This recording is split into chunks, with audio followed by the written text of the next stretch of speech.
This is about to be heavy. Ugh. Please don't fall down. Let me just take one good thumbnail. Okay. Well, I could have expected that. No. Hello there and welcome to this new video. My name is Alina and this is the first sit-down video I'm filming for this channel, so I hope you're gonna enjoy it. As the title of this video suggests, it's gonna be a book haul. Today I have 10 books for you. I feel like it's a good amount for one video, but also not too many so that I'd only have about like 20 seconds to talk about each book. So I think this is gonna be good. Okay, let me put these books back.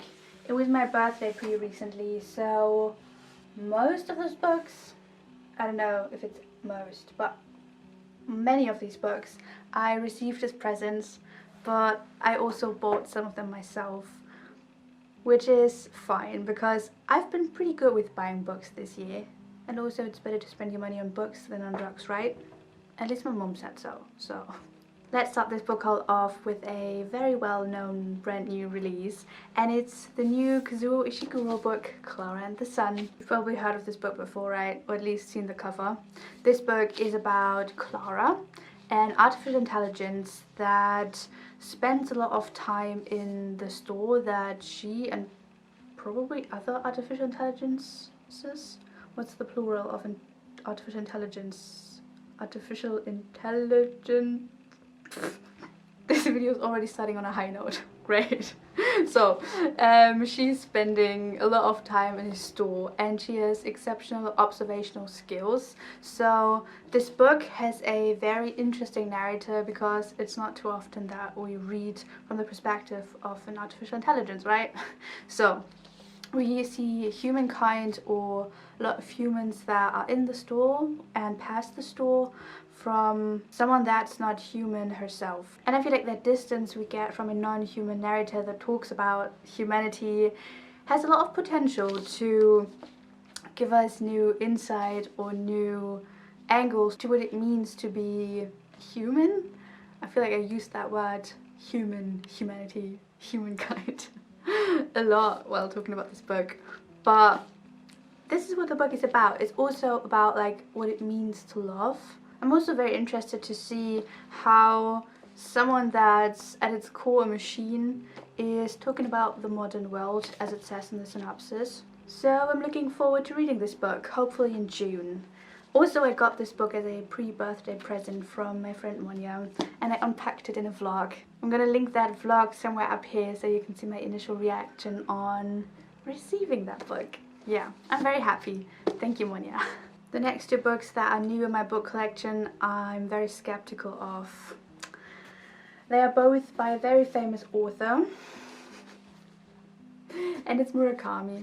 I feel like the aesthetic of these books matches my look today very well, but still I'm very skeptical about the content. We have After Dark and Norwegian Wood, because this book is one of Emmy's favorite books she read last year, I think, or this year. At least she gushes about it a lot. I'm gonna link her down below. I mean, you probably know her. She's a great booktuber. And this book, it was already well known, but then it came to light that Harry Styles somehow seems to like this book. So in all these reading Harry Styles' favorite books videos, people have read this book. And most of their reactions or reviews were pretty positive. So I'm very torn between like having positive expectations and also having my friend Monia in the back of my mind reading this book and giving it 1 star because she found it to be extremely sexist. And she already read like 2 of his other books and also found them to be very sexist. So yeah, I don't know what to think of them yet. Obviously, I haven't read them, but I'm planning on doing so. Norwegian Wood is a book about someone called Toru Watanabe, and he has a favorite song. It's called Norwegian Wood and it's by the Beatles, and I think he's on a plane, right?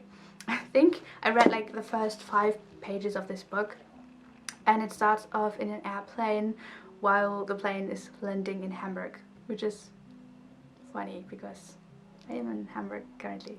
I live here.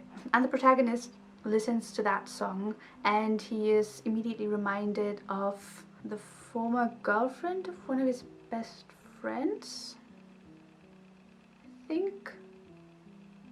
Yeah, his first love, Naoko, the girlfriend of his best friend, Kizuki. And he's immediately transported back 20 years into the past. And I love books that make me feel nostalgic. So I feel like a book that is heavily focused on the past, like in contrast to the present, could be quite good. But as I said, I've heard a lot about the image of women that is transported in this book, because Monya told me that there's a lot of underlying narcissistic tones, as well as a protagonist that sexualizes women into sleeping with every woman he lays his eyes on. And yeah, I don't know if I'm gonna enjoy that, but the first 5 pages were beautifully written, so yeah, we'll see.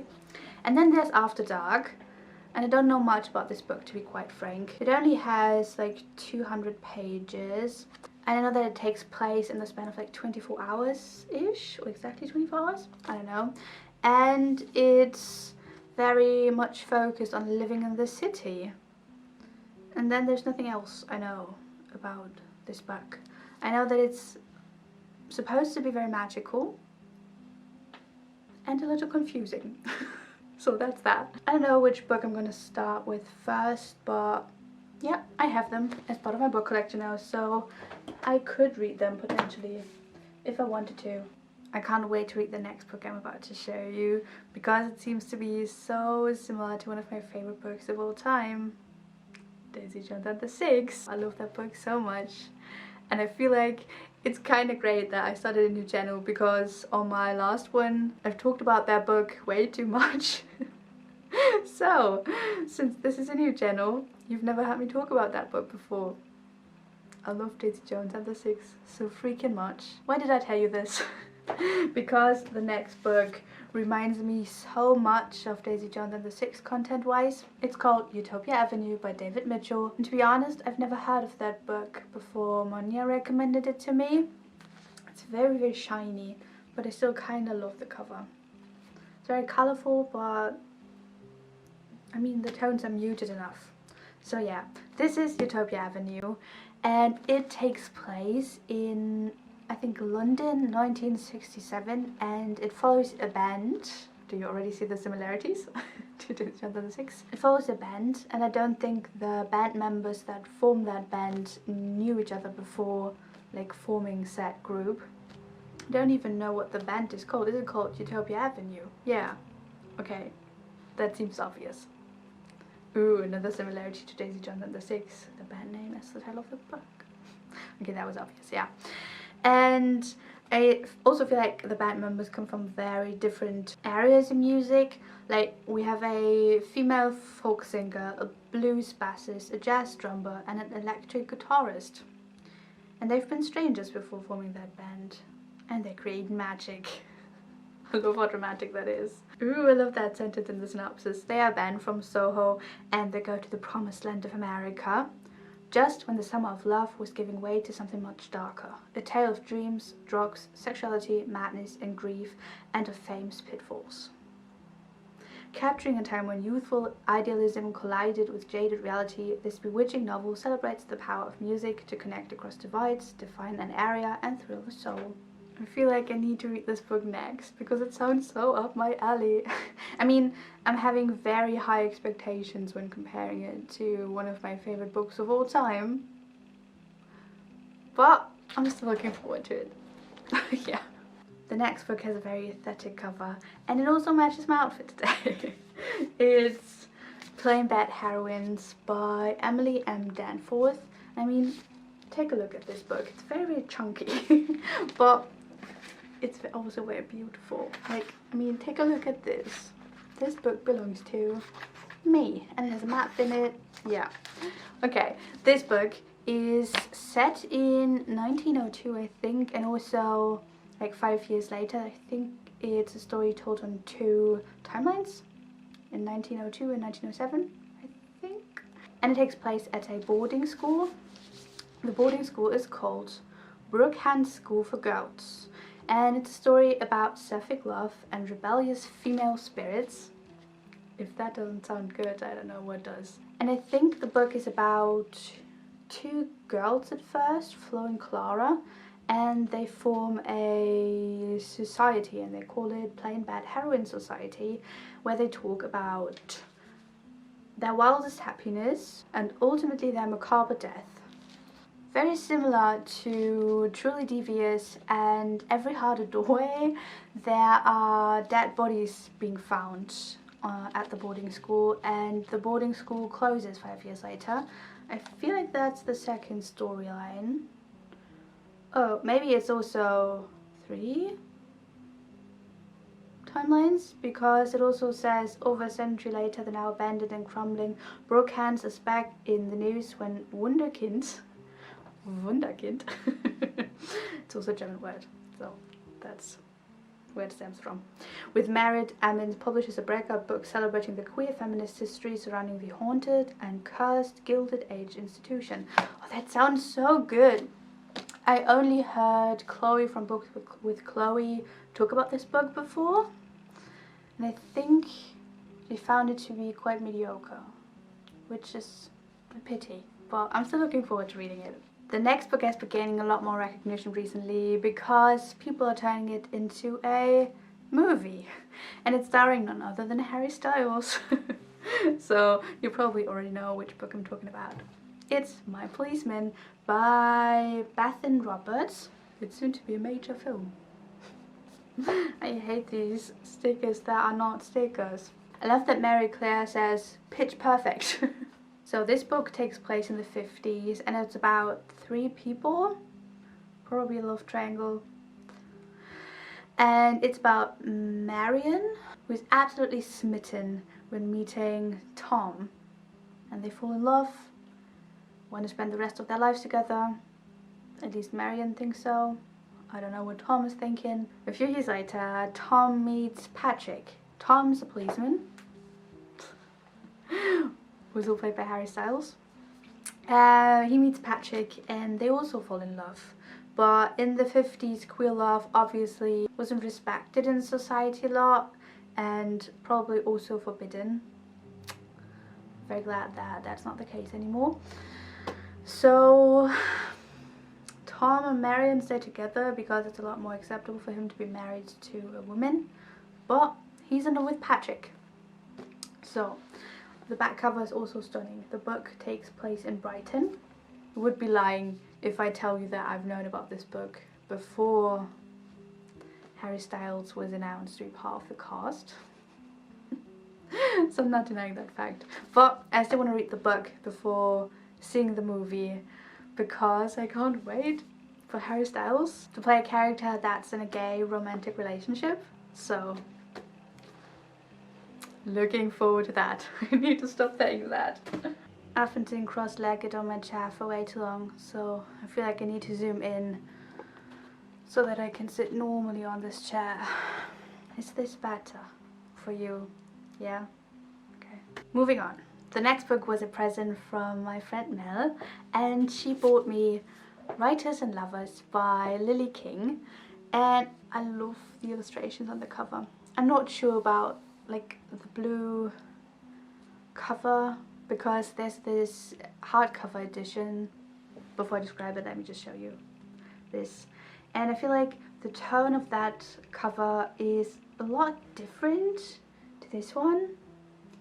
And I think I prefer this one, but it's so fucking expensive. I had it on my wish list for what seems like ages, since the release of the book probably. But this book is gorgeous as well. Like, the illustrations are so pretty. Yeah, so this book is about, what's her name, Casey. And Casey is a 30-something, and she just lost her mom. And she feels like her life is not going in the direction that she expected, because all of her friends are getting married and she's single, and she wants to write a book but she's not writing it, or it seems to not go anywhere. But In the course of this book, she meets not only one, but two men. I hope the love triangle is not too apparent, or like, well, it's probably very apparent, because it says in the synopsis, she is torn between two very different relationships that promise two very different futures. But I very much hope that it's written in a way that won't make me cringe, because like the love triangle in like the Infernal Devices series was great, but I think I'm saturated when it comes to problematic, dramatic love triangles. Yeah, so I hope this is gonna be good. I mean, the characters aren't 17, but like 30 or something, so I have hope. Even though I've only turned 24 last month, I think I will relate to a lot of topics that are depicted in this book, because the feeling of being lost is not a foreign one to me, especially when it comes to like future planning and boys, obviously. 2 more books left, and the next one is a tome of a book, but it's also very floppy, so that's very satisfying. I mean, look at it. Do you hear that? Music to my ears. So the book is called House of Leaves, and I've heard so many controversial opinions about this book. Some people said it's their favorite book, so unique, very hard to read because it's a horror book, but still fantastic. And other people are saying that it was a waste of time to read that book and that they despise it. So I'm very interested to see which category I'm going to fall in. But yeah, it's a horror book, and I think it has a lot of trigger warnings. And all I know about the book content-wise is that it's about a house that does not behave like a house, because the rooms are moving, and it's about a family that moves into the house. And I feel like that sounds like a very typical beginning of horror movies, and I feel like I've seen that quite a lot of times, for example in the first season of American Horror Story. But I mean, this book has to be unique just because of the format of the book. It's mixed media, so sometimes there's barely any text on the page, and sometimes it's in the middle of the page, and sometimes it's the wrong way around, and there are letters in it, and what else? Sometimes the text is the wrong way around, so you need to read the book this way or with a mirror, or I don't know. It's also written in red sometimes, so. Or I just saw some DSM-4 diagnoses, so that feels very fitting to me and what I study. So yeah, this is House of Leaves. Only one more book left on my book pile, and then we're done with this video. So, last but not least, I have a young adult book, which is called I Wish You All the Best by Mason Deaver. The book is about a love story between a non-binary person and a boy that meets in high school, I think? I don't know, probably. But when coming out, Ben is forced to move in with their sister, even though they don't have any connection whatsoever. I think they are very estranged. And then there's also Nathan Allen, a funny and charismatic student who takes Ben under his wing. We love that. So somehow a romantic relationship between the both of them develops, and I don't know.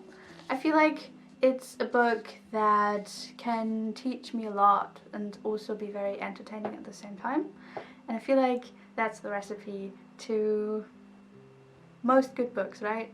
Yeah. This book was also a present from Monja. I was just filming another video for my German booktube channel, for which I had to look through my bookshelf, and I found 2 other books that I didn't include in this book haul. So let me show you real quick the 2 books I nearly forgot. First off, we have Peter Pan in this nice Macmillan edition. These books are so gorgeous with their like golden book edges. I don't know, I think these books are very pretty. I don't think they are very readable though, because the font is tiny. Look at it. I'd much rather read like the Penguin classics, but I'm still collecting them because they are gorgeous. And then I also bought another non-fiction book which I'm currently reading, and it's Maybe You Should Talk to Someone by Laurie Gottlieb. I'm about 150 pages in. I'm talking more about it in this week's weekly vlog, but it's a book about a therapist that goes through severe heartache and thus visits a psychotherapist herself. And I don't know if you know, but I'm a psychology student myself in my last semester. So this book holds so much valuable information, because on one hand it shows a lot of theory that I've learned in uni when like used in like client conversations by a therapist. So that's great, but well, actually there are 3 reasons why I enjoy this book a lot. Like on the other hand, what I wanted to say initially, it's also nice to see a therapist that goes to therapy herself, because that's a very common thing and everybody has to do it during that training.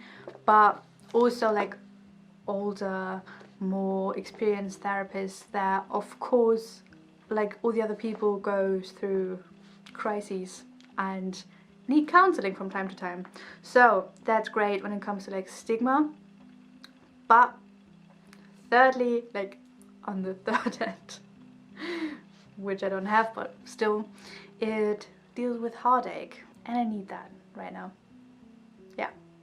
And of course it deals with so much more than that. Like, she goes to therapy because she went through a breakup, but in therapy a lot more things that she deals with but didn't admit or couldn't admit so far, or stuff that goes on like subconsciously, or topics that go so much deeper than her like inciting incident for which she went into counseling come to light. So far this is a great and very insightful book.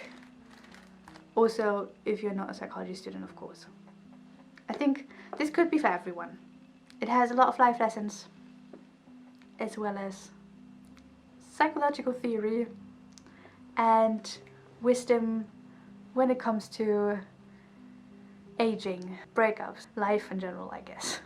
Okay, now I really think I've shown you all of my new books, so let's move on and see the outro. That was my book haul. Thank you for tuning in and staying up until the end. I hope you had fun, and please let me know which book I should read first, other than Utopia Avenue, because we all know that that's the book I'm looking most forward to. I hope we're going to see each other in the next video. So, goodbye!